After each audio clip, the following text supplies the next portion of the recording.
Welcome to the Virtual Pathfinder YouTube channel. This video is a collection of video clips shot at high magnification through a Celestron C90 Mach telescope.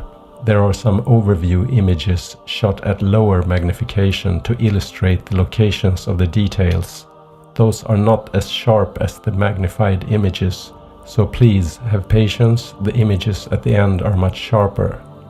It is surprising that it's possible to shoot such detailed images using a small telescope and a mirrorless camera, especially the images of Montes Apenninus and Vallis Alpes at the end of this video.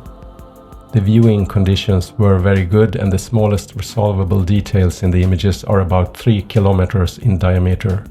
I also zoomed in on the area near Hadley Rill, which is the landing site of Apollo 15. The rill itself is not visible since it has only a width of about 1.2 kilometers, but it's almost possible to hint it in some frames. When the skies clear up again, I will make another try. Remember to subscribe to this channel. There will be more videos looking out into space.